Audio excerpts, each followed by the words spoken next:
পরম দয়াল শ্রী শ্রী অনুকূল ঠাকুরের রাতুল রাঙা চরণে জানাই শত কোটি দণ্ডবৎ প্রণাম।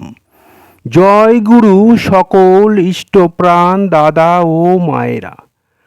আশা করব ঠাকুরের কৃপায় আপনারা সকলে ভালো আছেন, সুস্থ আছেন।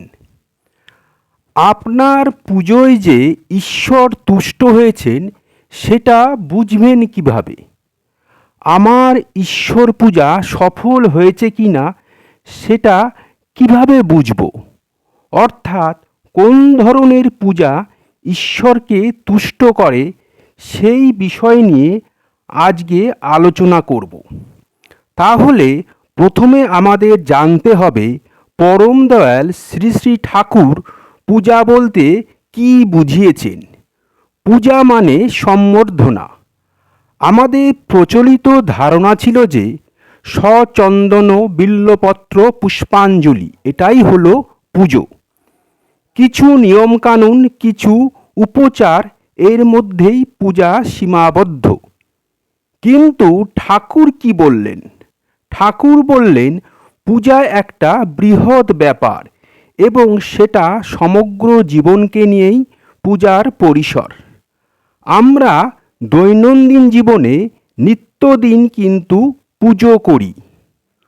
পূজা বলতে শুধু দেবদেবীর পূজা নয়।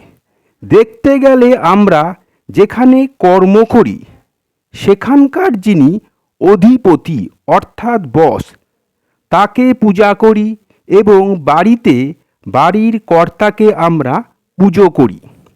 এখানে পুজো বলতে আমার বাড়ির কর্তা বা অফিসের বসকে তুষ্ট করার, সন্তুষ্ট করার চেষ্টা করি। তারা যাতে খুশি হয়, তুষ্ট হয় সেই চেষ্টাই করি। তাদের মনকে ভালো রাখতে চেষ্টা করি। অর্থাৎ কথায় আছে না, যে দেবতা যাতে সন্তুষ্ট হয়।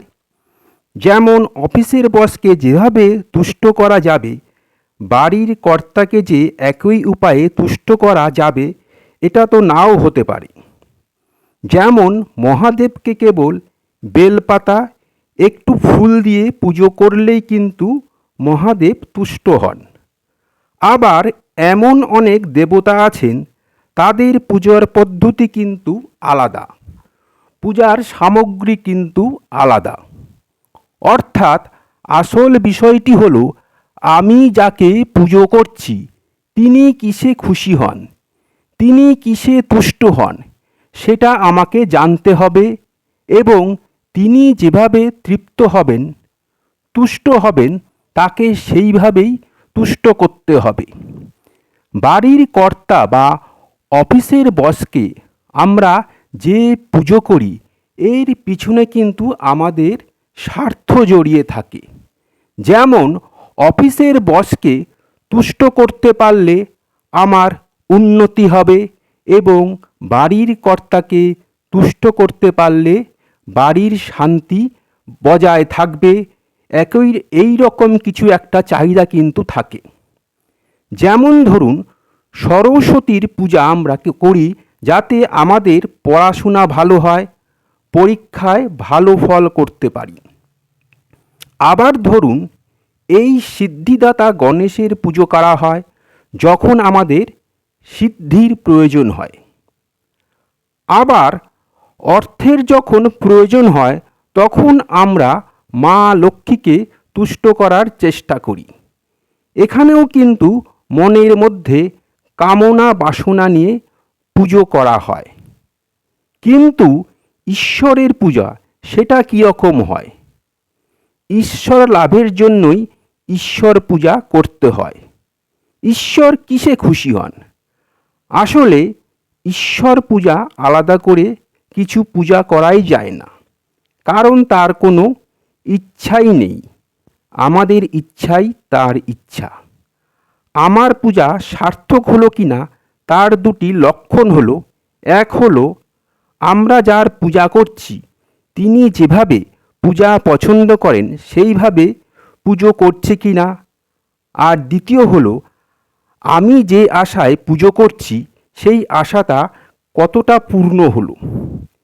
এইটা দিয়েই বোঝা যাবে আমার পুজোটা সার্থক হলো কি না। এবার আসা যাক পরম দয়াল শ্রী শ্রী ঠাকুর কোন পুজোয় খুশি হতেন।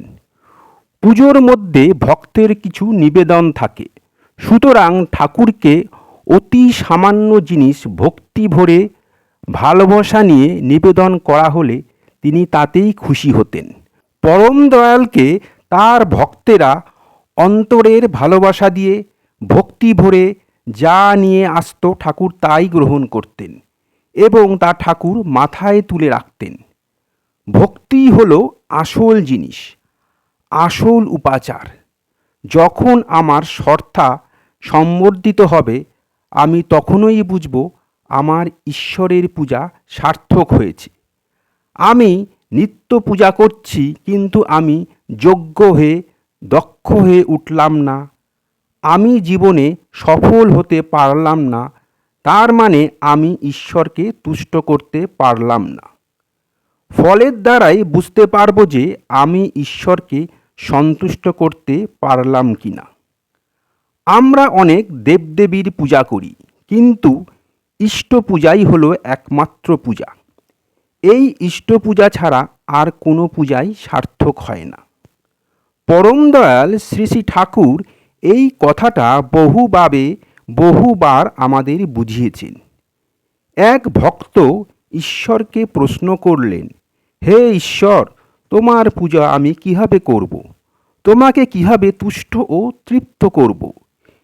ঈশ্বর সেই ভক্তটিকে বললেন, তুমি নিজে খুশি থাকো এবং অন্যকে খুশিতে থাকার সুযোগ করে দাও, তাতেই আমার পুজো করা হবে, তাতেই আমি তুষ্ট হব, খুশি হব।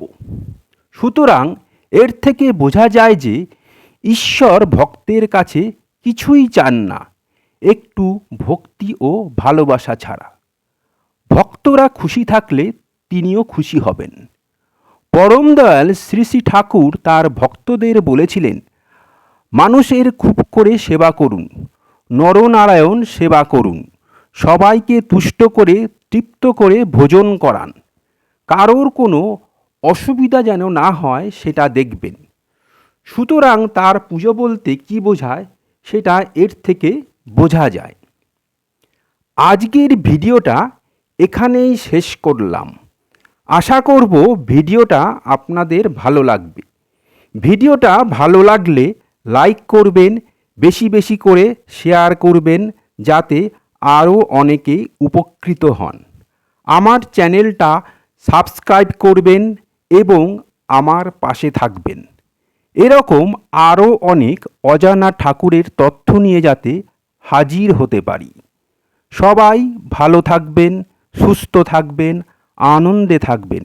ঠাকুরের কাছে এই প্রার্থনা করি, ঠাকুর সর্বদাই আপনাদের যেন ভালো রাখে। কালকে আবার অন্য ভিডিও নিয়ে হাজির হব। জয় গুরু, বন্দে পুরুষোত্তমম।